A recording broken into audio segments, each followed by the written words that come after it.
وجاعلك للناس إماما قال ومن ذريتي قال لا ينال عهد الظالمين۔ قابل صد احترام حاضرین مجلس،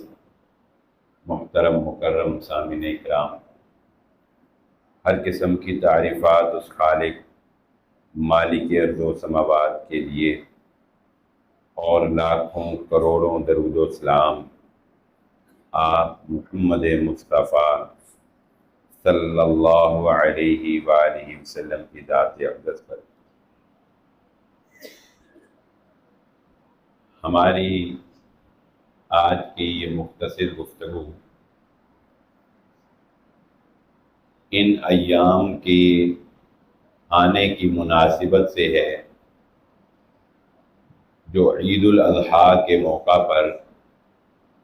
مسلمانوں کے لیے مناسک مقرر کیے گئے۔ بلا شبہ عید الاضحیٰ سے جڑے ہوئے تمام افعال اور تمام عبادات کو اگر دیکھا جائے تو ان کا حاصل کلام یہ نکلتا ہے کہ اللہ رب العزت کو اپنے بندے ابراہیم کی ادائیں اتنی پسند آئیں کہ اللہ قیامت تک ان کو دیکھنا چاہتا ہے۔ قیامت تک لوگوں کے اعضاء ان کاموں کو دہرائیں اور چشم فلک یہ نظارہ دیکھے کہ کبھی یہاں پر ایک بندے کو آزمایا گیا تھا اور جو آزمائش میں پورا اترا اور اللہ رب العزت نے اس کو یہ اعزاز بخش دیا۔ انسانی مزاج اور انسانی بساط کے مطابق کسی انسان کو جس حد تک آزمایا جا سکتا ہے وہ آزمائش حضرت ابراہیم علیہ السلام سے لے لی گئی۔ اگر میں اور آپ اپنی اس موجودہ زندگی میں اپنی عقل سے یہ سوچنا شروع کریں کہ کیا کوئی انسان ہم جیسا اس طرح کی کوئی ایک بھی قربانی دے سکتا ہے، تو ہمارا جواب یہی ہوگا کہ نہیں، یہ انسانی عقل اور انسانی طاقت سے باہر کی بات لگتی کہ کوئی انسان اس حد درجے تک اللہ رب العزت کی اطاعت اور فرما برداری کر کے اس درجے تک قربانی دے دے۔ اور حضرت ابراہیم علیہ السلام کی قربانیوں کا آغاز وہ جوانی سے ہی ہو گیا۔ حضرت ابراہیم جس گھر میں پیدا ہوئے یہ گھرانہ نمرود کا قریب ترین گھرانہ تھا، یعنی بادشاہ کے قریب گھرانہ۔ آپ کا باپ بت گر بھی تھا، بت فروش بھی تھا، گدی نشین تھا، یعنی اپنے علاقے کا وہ پیر تھا۔ اور حضرت ابراہیم علیہ السلام کو اپنا مستقبل بنانے کی کوئی فکر نہیں تھی۔ ہمارے ہاں جو امیر باپ کے گھر پیدا ہو جائے نا، اسے یہ پتا ہو کہ میں پڑھوں نہ پڑھوں، محنت کروں نہ کروں، مجھے میرے باپ کی گدی ملی کہ ملی۔ تو مجھے بتائیں وہ باپ کو چھوڑ کر یا اپنے اس جائیداد کو چھوڑ کر کسی اور طرف جانے کا رسک لیتا ہے؟ نہیں لیتا۔ رسک وہ لیتا ہے جس کو باپ کا کچھ نظر نہیں آتا۔ رسک تو وہ لیتا ہے جس کو باپ دادا کا کچھ نظر نہیں آتا، جس کو پتا ہو کہ میرے باپ نے اٹھنا ہے اور اس سیٹ پہ میں نے بیٹھنا ہے اور نوٹوں کی بارش شروع ہو جانی ہے، اسے کچھ کرنے کی کیا ضرورت ہے۔ یعنی حضرت ابراہیم علیہ السلام کے لیے مستقبل اتنا ہی آسان تھا کہ صرف وہ اپنے باپ کی گدی پر بیٹھتے اور وہ تمام نذرانے اور وہ تمام انعامات جو ان کے خاندان کو مجاور ہونے کی وجہ سے ملتے تھے وہ ابراہیم علیہ السلام کے لیے شروع۔ لیکن سب سے پہلے ابراہیم علیہ السلام نے اپنے مستقبل کو داؤ پہ لگایا، اللہ کی توحید کی خاطر اور شرک کے اس اڈے سے بیزاری کا اعلان کیا۔ اس سے گویا یہ پتا چلا کہ باپ اگر مشرک ہو، اگر خاندان مشرک ہو تو باپ کو چھوڑا جا سکتا ہے، خاندان کو چھوڑا جا سکتا ہے، گدی کو چھوڑا جا سکتا ہے، اللہ کے ساتھ شرک نہیں کیا جا سکتا۔ چنانچہ ابراہیم علیہ السلام نے اللہ کو نہیں چھوڑا، باپ کو چھوڑا، خاندان کو چھوڑا، گدی کو چھوڑا، جاہو جلال کو چھوڑا۔ اور جب انسان اللہ کی خاطر یہ عزم کر لے کہ اب مجھے توحید کے راستے میں، جب میں نے مان جو لیا کہ اللہ ایک ہے اور اللہ کے ساتھ کوئی شریک نہیں ہے، میں اللہ کے علاوہ کسی سے نہیں مانگوں گا، میں اللہ کے علاوہ کسی کے نظر و نیاز نہیں کروں گا، کسی کے چڑھاوے نہیں چڑھاؤں گا، تو مجھے بتائیے پھر انسان کے پاس سب سے بڑی طاقت اور سب سے بڑی قوت یہی ہوتی ہے کہ اسے اللہ کا سہارا مل جاتا ہے۔ ابراہیم علیہ السلام کو یہ طاقت مل گئی، اب اس پورے عراق میں توحید کے نام پر ابراہیم علیہ السلام کا نام بجتا تھا۔ ہم کہتے ہیں نا ادا پہلوانی چ نام بجدس، ادا توتی بولدس۔ بعض دکاندار اتنے مشہور ہوتے ہیں کہ آپ پورے فیصل آباد میں سے بھی کسی سے پوچھ لینا کہ یہ ڈائنگ دا فلاں پرزا کتوں ملنا ہے، کہ وہ تانوں دس دیں گے کہ سمندری روڈ تے فلاں مقبول روڈ تے فلاں بندے کو جاؤ، اے پرزا وہی بناتا ہے، بس اتوں ملے گا۔ ہوتے ہیں نا ایسے مثال۔ تو ابراہیم علیہ السلام پوری قوم میں یہ نام رکھتے تھے کہ جب توحید کی بات آتی تھی تو قوم کہتی تھی اس ابراہیم کو چل جاؤ، کل ہی پوری قوم کے مواحد بنتا ہے۔ جب بت ٹوٹے، اس کی مثال آپ جانتے، جب بت ٹوٹے قوم عید پہ گئی اور جب واپس آئی تو نمرود نے پوچھا کس نے کیا، نمرود نے پوچھا کس نے کیا، تو قوم نے یہ نہیں کہا جی سی سی ٹی وی کیمرے دیکھو، قوم نے یہ نہیں کہا کوئی جسوس بلاؤ پھڑو لبو، کوئی نشان دیکھو، کوئی قدم دیکھو، کوئی فنگر پرنٹس کو لا رہے تھے، کہا قوم نے کہا جی ایک کوئی بندہ ابراہیم ہو تو علاوہ کوئی کام کر ہی نہیں سکتا، ایک ہی بندہ۔ خاندان میں بھی کوئی ایسا بندہ ہوتا ہے توحید والا، خاندان میں، بعض خاندانوں میں اکثر پتر پتہ ہی کہندے نے او یار اینو ذرا دور ہی رکھنا، اے آئے گا وچ کوئی نہ کوئی انہیں گل ایسی کر دینی ہے وچ کوئی پواڑا پہ جانا۔ جو نویں ختم درود دلانے ہوں نا، ہمارے ایک عزیز تھے، وہ نا ریٹائر ہو گئے، دوست تھے، سر عزیز نہیں دوست، ان کے والد صاحب ریٹائر ہو گئے۔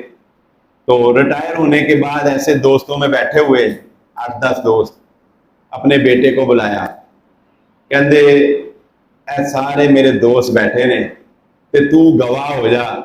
میں اج تو بعد توبہ کر لی، میرے مرن تو بعد میرے جنازے تے کوئی کل، کوئی 40واں، کوئی 10واں، کوئی 7، کوئی نہیں قرآن خوانی، کوئی سالے ثواب نہیں ہوئے۔ اے سارے میرے دوست نے میری وصیت نوٹ کر لی۔ پتر نے کہا ٹھیک ہے بھائی۔ اور جڑے دوست بیٹھے تھے نا وہ کہندے ٹھہر جا، ایڈا تو سیانا کہندے رہندے نے، کہندے پتر ساڈی بھی ایک گل سنن گی، کہندے تو کل کر نہ کر، 40واں کر نہ کر، جیڑیاں روٹیاں نے ساڈے کو کھادیاں نے نا وہ یہ مرن تے اسی تیرے کو کھانیاں، جڑے چور کھا گئے ہن مرن لگا تے کہندا میں نہیں کھوایا، کہندا بھائی تسی 40ویں نہ کرنا، کل نہ کرنا، روٹیاں اسی کھانیاں نے جڑیاں تہاڈے کو کھادیاں نے۔ تے بات اصل میں یہی ہے کہ جن کا کھایا ہوتا ہے پھر ان کو کھلانا پڑتا ہے، اور کوئی گل نہیں۔ تو بندہ ایک اندھا پھر بچوں اگر کوئی توحید والا ہو جائے، کوئی سنت والا ہو جائے تو پھر کہتے ہیں اینو دور رکھو، اینو ذرا کنٹرول رکھو، یہ پنگا پائے گا۔ تو ابراہیم علیہ السلام کو اللہ تعالیٰ نے یہ اعزاز بخشا تھا کہ پورے عراق میں ایک ہی بندہ تھا جس کا توحید میں نام بولتا، تو قوم نے یک زبان ہو کے کہا ابراہیم کے علاوہ کوئی کر ہی نہیں سکتا۔ پھر وہ پورا مکالمہ ہوا، ابراہیم علیہ السلام کو اس نے پوچھا، بادشاہ نے، ابراہیم علیہ السلام نے کہا یہ بڑے بت پہ کلاڑی ہے، اس سے پوچھ لو۔ قوم خود ہی کہتی ہے ابراہیم تجھے پتا بت بولتے تو نہیں نا، خود ہی پتا ہے کہ بت بولتے تو نہیں۔ اکثر لوگوں کو آپ پوچھیں گے جو بدعات اور خرافات کے اندر لگے ہیں، وہ یہ کہتے ہیں سانو پتا ہے کہ غلط ہے، سانو پتا ہے کہ غلط ہے لیکن کی کریے ہن خاندان دی کوئی نگ رکھنی پیندی کی کریے ہن پھسے پے میرا چنگتی والا تھا بی بی ہے اس کی والدہ کا انتقال ہو گیا بڑا انہوں نے جناب وہ ختم درود دیگا شیگا پکائیاں تو بعد میں کبھی احساس ہو جاتا ہے بندے کو میرے پاس ایک دن بیٹھا تھا مجھے کہنے لگا بلاس صاحب ساڈا بھی کہتا پتہ نہیں کی حال ہے زندگی چ کہتا ماں نوں جدوں دوائی دی لوڑ پیندی سی نا تے ساڈی کوشش ہوندی سی کہ بھراواں چوں کوئی دوجا ہی لیا کے دے منوں نہ لیانی پڑے کوئی دوجا ہی لیا تو کہنا ہن کوئی 50-60 ہزار روپیہ صرف ختم درود تے اتنے چاروں بھراواں نے رل کے لاتا اگر اس دی زندگی چ لاندے تے شاید اودی دوائیاں تے اتنے پیسے نہ لگتے لیکن زندگی چ دوائی تے لان لی اسی کدے بھی پیسے خوشی نہ نہیں خرچے کوشش دی دوجا ہی لا تے ہن ختم درود دی واری آئی جہاں کوئی فائدہ نہیں آپ کہتے ہیں کوئی فائدہ نہیں لیکن کہتا بس خاندان دے نام سے اسی پیسے لا تو بہت سے لوگ تنگ ہیں ان باتوں سے بہت سے لوگ تنگ ہیں لیکن وہ ہمت کہاں سے لائیں جو ابراہیم علیہ السلام کو اللہ نے وہ طاقت کہاں سے لائیں جو اللہ نے انبیاء کرام کے تو انبیاء کی زندگی سے اللہ ہمیں یہی سکھانا چاہتا ہے کہ جہاں پر بات توحید کی آ جائے شرک سے بیزاری کی آ جائے وہاں پر چونکہ چنانچہ آباء و اجداد باپ دادا خاندان رسومات معاشرہ یہ اخلاق یہ سب باتیں ایک طرف اور اللہ رب العزت کی ذات کے لیے سب کچھ قربان کرنے کا جذبہ اپنے اندر زندہ کر چنانچہ وہی ہوا جو دلائل نہ ہونے کی بنیاد پہ کوئی بھی شخص کرتا ہے اس نے کہا آگ جلاؤ اور آگ میں ابراہیم علیہ السلام کو پھینکو اب میں یہاں پر ایک نقطے کی بات آپ کو بتاؤں آگ میں ابراہیم علیہ السلام کا پھینکا جانا یہ ایک سزا تھی جو نمرود کی جانب سے منتخب کی گئی اور جب کسی کو سزا دی جاتی ہے تو وہ اس میں چاہے روئے چیخو پکار کرے آہو بکا کرے وہ سزا اس کو مل ہی جاتی آگ میں ابراہیم علیہ السلام کو پھینکنا تھا انہوں نے پھینک ہی دینا قلنا یا نار کونی بردم و سلاما جو اللہ نے کہا کہ ابراہیم آگ ٹھنڈی ہو جائے وہ تو بعد کی بات تھی نا ٹھنڈی ہونی یا نہیں ہونی ابراہیم علیہ السلام کا جو کمال تھا جس کو اقبال نے کہا بے خطر کود پڑا آتش نمرود میں عشق عقل ہے محو تماشا لبے بام بھی اس شعر کا مفہوم یہ ہے کہ ابراہیم علیہ السلام کا کمال یہ تھا کہ آگ میں پھینکے جانے کے باوجود ان کے چہرے پر گھبراہٹ کا ایک نشان بھی نہیں آ سکا وہ جو طمانینت تھی نا وہ جو سکون ان کے چہرے سے جھلک رہا تھا وہ کہاں سے لے کے آئے کوئی سزا بے شک انسان کو حق پر ہی ہو رہی ہو لیکن ایک دفعہ چہرہ مرجھاتا ہے ایک دفعہ دل اندر سے ہل جاتا ہے مبارک مسجد میں نا جب یہ نئی نئی سپیکرہ نے پابندی لگی تانا تے منو پتہ نہیں میرے نہ کی کرو گے لیکن وہ ادھر لاڑی اڈے نا نئی نئی پابندی لگی مشرف دور میں تو مولوی صاحب نے نہیں پتا تھا بیچارے کو انہوں نے نا جمعہ پڑھا دیا سپیکر میں لو جی جمعے تو انہوں نے سلام پھیریا تھے پیچھے بات ڈالا کھڑا پولیس پڑھن آ گئی ان پولیس پڑھن آ گئی سارے صدر انتظامیہ سارے بیٹھے نے انہوں نے کہا جی خطیب صاحب بھیجو خطیب صاحب اینو دیکھن اونوں دیکھن کسی نو دیکھن کہ کوئی اگے لگے وہ پولیس وار کے لے کے جا رہی تھے صدر صاحب کہتے مولوی صاحب پریشان نہیں ہونا تسی چلو اسی تہاڈے پیچھے ہی آ رہے پیچھے ہی آ رہے ہو کیا پیچھے پاوے نہ اچھے سے بچاؤ من بات یہ ہے کہ ایک دفعہ حق کی خاطر بھی بندہ جائے نا تو بندہ ڈول جاتا ہے حالانکہ پتا ہوتا ہے کہ میں کوئی غلط کام نہیں کیتا لیکن ابراہیم علیہ السلام کا کمال یہ تھا کہ بے خطر کود پڑا آتش نمرود میں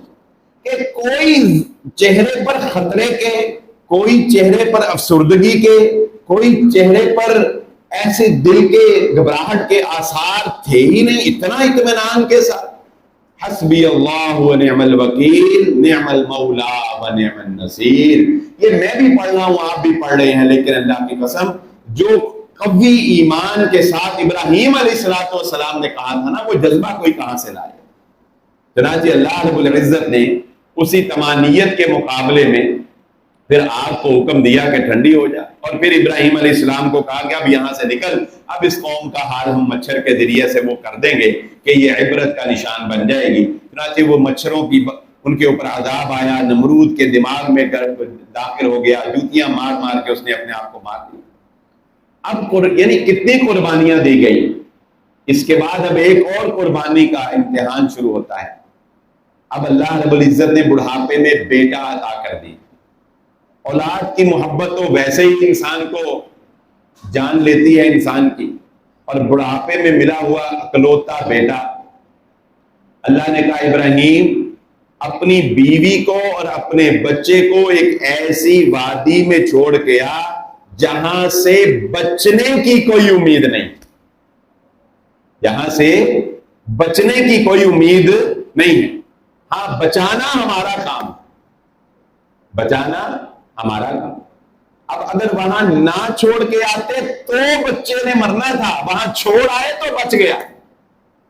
یہی وہ فرق ہے جو اللہ بندے کو سمجھاتا ہے اور بندہ سمجھتا نہیں۔ بندہ یہ سمجھتا ہے کہ نماز چھوڑ کر کاروبار کروں گا تو کاروبار بچ جائے گا۔ اللہ کہتا ہے کاروبار چھوڑ کے نماز پڑھ لے، کاروبار بچ جائے گا۔ بندہ سمجھتا ہے دین چھوڑ کے دنیا کو پکڑ لوں گا تو دنیا بچ جائے گی۔ اللہ کہتا ہے نہیں، دین پکڑ لے گا دنیا بھی بچ جائے گی، دین بھی بچ جائے گا۔ ابراہیم علیہ السلام اگر بچے کو چھوڑ کے نہ آتے اور بیوی کو چھوڑ کے نہ آتے، تب خطرہ تھا کہ دین بھی جاتا، بیوی بچہ بھی جاتا۔ چھوڑ آئے، قیامت تک کے لیے امر ہو گئے۔ اب بیوی دیکھیں ویسی باکمال، اب بیوی کو جب چھوڑ کے جا رہے ہیں تو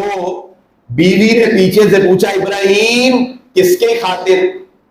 کوئی جواب نہیں۔ ابراہیم کس کے سہارے؟ ابراہیم کیوں؟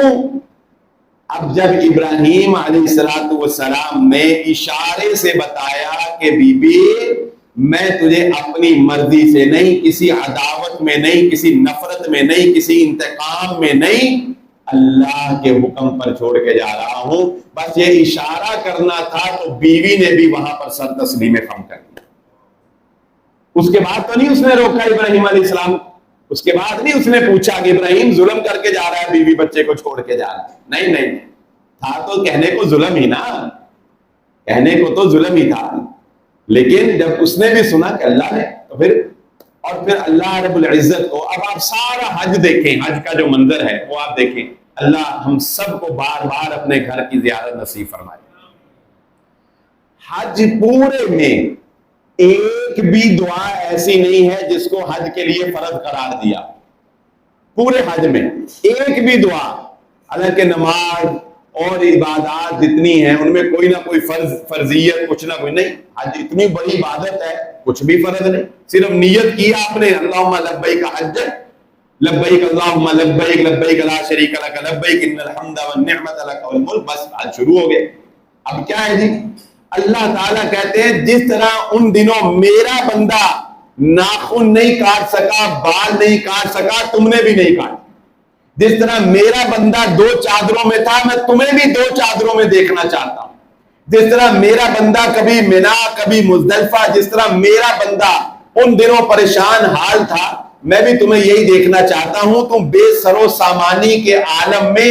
منا میں رہو، عرفات میں چلے جاؤ، پھر مزدلفہ آ جاؤ، رات آسمان کے نیچے گزارو، پھر منا میں جاؤ، جس طرح اس نے شیطان کو کنکر مارے تم کنکر مارو، 3 دن وہاں پہ رہو۔ یعنی اللہ رب العزت وہ تمام تر مناظر دہراتا ہے جو ابراہیم علیہ السلام نے کیے۔ ویسے نماز کے دوڑنا اللہ کو پسند نہیں ہے، نماز کی طرف آئے نا تو رسول اللہ صلی اللہ علیہ وسلم نے فرمایا دوڑ کے نہ آنا، اللہ کو دوڑ کے آنا پسند نہیں، لیکن وہ سائی کی گرین لائٹوں کے نیچے جب ہم دوڑتے ہیں تو کیوں دوڑتے ہیں؟ کہ یاد آتی ہے کہ کبھی ایک ماں اپنے بچے کی خاطر بیتاب ہو کر دوڑی تھی، وہ بے چینی کیسی تھی کہ اللہ رب العزت نے قیامت تک کے لیے اس کو دین بنا دیا، اور ہر وقت اللہ رب العزت اس منظر کو دیکھ رہا ہے، اور اس بچے کے پاؤں سے جو چشمہ جاری کیا اس کو تحفہ زمزم کہتے ہیں، جس کے بارے میں رسول اللہ صلی اللہ علیہ وسلم نے فرمایا زمزم اللہ رب العزت نے اس میں شفا رکھ دی۔ زمزم مکمل کھانا ہے، مکمل انرجی ڈرنک ہے، اس میں ہر طرح کا وٹامن پایا جاتا ہے، اس میں ہر طرح کا آئرن پایا جاتا ہے۔ تمہیں آئرن کے لیے کچھ اور کھانا پڑتا ہے، وٹامن کے لیے کچھ اور کھانا پڑتا ہے، تمہیں کچھ اور کے لیے کچھ اور کھانا پڑتا ہے، لیکن وہ سارے غذائیت سے بھری ہوئی چیزیں جو اللہ نے مختلف پھلوں، روٹی، اناج میں رکھی، وہ سارے ملا کر اللہ نے آب زمزم میں رکھی۔ کہا آب زمزم پوری غذائیت۔ پھر رسول اللہ صلی اللہ علیہ وسلم نے فرمایا جو بندہ آب زمزم پینے سے پہلے جس یقین کے ساتھ آب زمزم پیتا ہے، اللہ اس کا وہ کام مکمل کر دیتا۔ میں ایک ڈاکٹر صاحب کا انٹرویو کر رہا تھا، اپنی فیلڈ کے اسپیشلسٹ ڈاکٹر ہیں، تو میں نے ان کو انٹرویو کے دوران یہ پوچھا، میں نے کہا ڈاکٹر صاحب آج کل کے جو جدید ڈاکٹر ہیں یا لبرل قسم کے ڈاکٹر ہیں، میڈیکل سائنس ہے، وہ یہ دم وغیرہ کو اور شفا ان میں مانتی ہے، کیونکہ اللہ نے کہا ہے کہ ہم نے قرآن مجید کو نازل کیا شفاء للناس، جس کو لوگوں کے لیے شفا بنایا۔ وَنُنَزِّلُ مِنَ الْقُرْآنِ، ہم نے قرآن کو نازل کیا اور کیا بنایا؟ شفاء للناس۔ تو ہمارا تو ایمان ہے کہ رسول اللہ صلی اللہ علیہ وسلم دم کرتے تھے، صحابہ کو شفا مل جاتی۔ رسول اللہ صلی اللہ علیہ وسلم نے دم کیا، زہر کا اثر ختم ہو گیا۔ تو آپ کی میڈیکل سائنس اس بارے میں کیا کہتے ہیں؟ اب یہ ان لوگوں کی بات ہے جو دین کو نہیں مانتے، کیونکہ میڈیکل سائنس ہم نے تو نہیں نا، مسلمانوں نے تو نا اس وقت جو لکھی رائج ہے ہماری، تو وہ پرانی انہوں نے چوری کر کے، اب تو سارا ان کا ہی نصاب رائج ہے نا۔ تو اس نے کہا کہ میڈیکل سائنس کی تحقیق یہ کہتی ہے کہ انسان اگر کسی چیز کو جو اس کے لیے ضرر کا باعث نہیں، جو اس کے لیے نقصان کا باعث نہیں ہے، اگر کسی چیز کو انسان اس یقین سے استعمال کرنا شروع کر دے کہ یہ چیز اس کو فائدہ دے گی، تو وہ یقین ہی انسانی دماغ کو اتنی طاقت دے دیتا ہے کہ انسان شفا یاب ہو جاتا ہے۔ بات سمجھے؟ اب اس سے مجھے کیا سمجھ آئی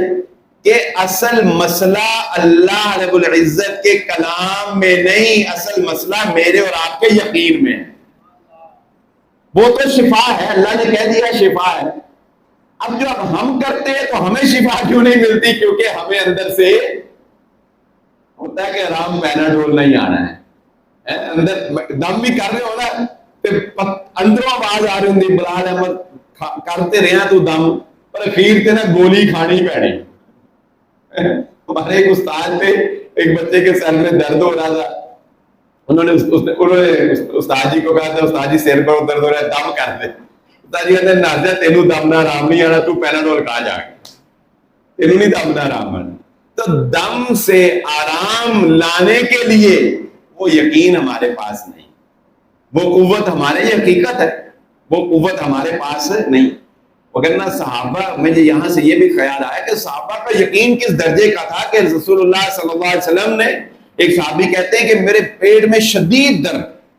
اور میں نبی صلی اللہ علیہ وسلم کے پاس آیا، نبی صلی اللہ علیہ وسلم نے فرمایا اپنی درد والی جگہ پہ ہاتھ رکھو، اس نے ہاتھ رکھا، آپ صلی اللہ علیہ وسلم نے فرمایا اعوذ بعزت اللہ وقدرتہ من شر ما اجد واحاذر، 7 مرتبہ پڑھ کر دم کیا۔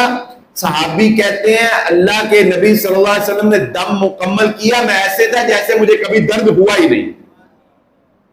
سورۃ الفاتحہ پڑھ کے وہ صحابی نے دم کیا، زہر کا اثر۔ بات ہے وہ دل ادھر یقین کے،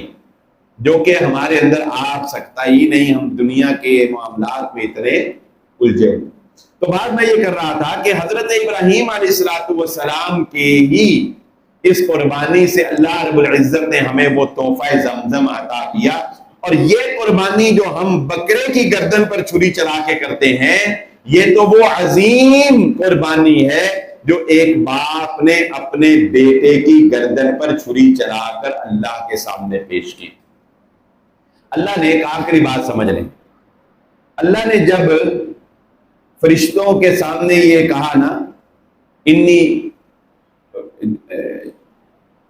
کس طرح ہے، وہ قال ربک للملائکۃ انی جاعل فی الارض خلیفہ قالوا اتجعل فیہا من یفسد فیہا ویسفک الدماء ونحن نسبح بحمدک ونقدس لک۔ انی اعلم ما لا تعلم. اللہ تعالیٰ نے جب آدم علیہ السلام کو پیدا کیا نا، فرشتوں نے کہا یا اللہ یہ بناندہ کی فائدہ، یہ خون بھی بہائے گا، یہ نقصان بھی کرے گا، فساد بھی برپا کرے گا. دیکھو ہم نانو نسبح، ہر وقت اللہ ہو اللہ ہو اللہ ہو. کوئی کمی ہے سجدوں کی؟ کوئی کمی ہے تسبیحات کی؟ اللہ تعالیٰ نے کہا اب فرق ہے. اللہ تعالیٰ نے کہا انسان کی عبادت کا جو مزہ ہے میں جانتا ہوں، تم نہیں جانتے. اب وہ فرق فرشتوں کی اور انسان کی عبادت کا آپ کو ابراہیم علیہ السلام کے اس واقعے میں نظر آئے. فرشتوں کو تو نہیں پتا نا کہ باپ کی محبت کیا ہوتی، فرشتوں کو تو نہیں پتا نا مستقبل کی فکر کیا ہوتی، فرشتوں کو تو نہیں پتا جذبات کیا ہوتے ہیں، ڈر کیا ہوتا ہے، خوف کیا ہوتا ہے، جان کی اہمیت کیا ہوتی ہے، تڑپتا ہوا باپ کیا ہوتا ہے. فرشتوں کو تو نہیں پتا. اب جب ایک ایسا شخص جس میں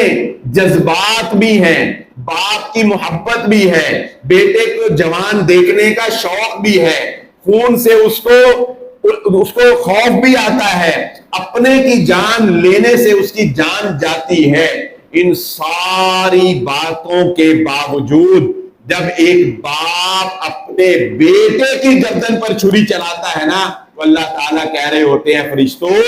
یہ قربانی جو ابراہیم دے گیا یہ تم نہیں دے سکتے. یہ حلاوت جو ابراہیم کی قربانی میں ہے یہ فرشتوں تمہیں کیا پتا، تمہاری عبادت میں یہ مزہ نہیں. یہ ہے ابراہیم علیہ السلام کا کمال. اور ابراہیم علیہ السلام کو اللہ نے فرمایا ابراہیم تو نے قربانیوں میں حق ادا کر دیا، فَأَتَمَّهُنَّ اب ہم تجھے قیامت تک کے لیے انسانوں کا امام مقرر کرتے ہیں. چنانچہ زندگی کا حاصل یہ ہے جو قربانی دینا جانتا ہے اللہ اسے باقی لوگوں کا امام بنا دیتا ہے. جو خاندان میں قربانی دیتا ہے وہ خاندان میں پیچھے نہیں رہتا، اوپر آ جاتا ہے. جو دوستوں میں قربانی دیتا ہے وہ دوستوں میں گرتا نہیں، اوپر آ جاتا ہے. جو مسجد میں قربانی دیتا ہے اس کا مقام بلند ہو جاتا ہے. قربانی دینے والا کبھی بھی پیچھے نہیں رہ سکتا، اللہ اسے امام بناتا ہے، آگے لے آتا ہے. قربانی دینے کا جذبہ اپنے اندر پیدا کرے، دوسروں کے لیے قربانی. فلا رفث ولا فسوق ولا جدال فی الحج. پورے حج میں اللہ نے ایک ہی مطالبہ کیا، کیا؟ قربانی دے لینا بس. چاہے اللہ نہ کرنا. کسی عالم سے پوچھ لیں جی میں نے حج کیا، میں نے ایک دفعہ بھی اللہ نہیں کیا، وہ کہے گا حج تیرا ٹھیک. لیکن کسی عالم سے پوچھنا میں اللہ تو بڑا کرتا تھا لیکن ساتھ والے خیمے والے سے ایک دفعہ لڑائی ہو کے اس کا گریبان پکڑ لیا تھا، وہ کہے گا تیرا حج خطرے میں پڑ گیا، تیرا حج خطرے. کیوں اللہ نے کہا فلا رفث ولا فسوق ولا جدال فی الحج. کوئی فوش بات حج میں نہیں ہوگی، کوئی گندا لطیفہ حج میں نہیں ہوگا، کوئی کسی کا گریبان نہیں پکڑا جائے گا، کسی کو گالی نہیں دی جائے گی. برداشت کرو، قربانی دے دو اور یہ پھیرے لگا لو، تمہارا حج اللہ رب العزت قبول کر. اللہ رب العزت آج کی گفتگو کا جو حاصل کلام ہے ہمیں اس پر عمل کرنے کی توفیق عطا فرمائے. وآخر دعوانا الحمدللہ رب العالمین.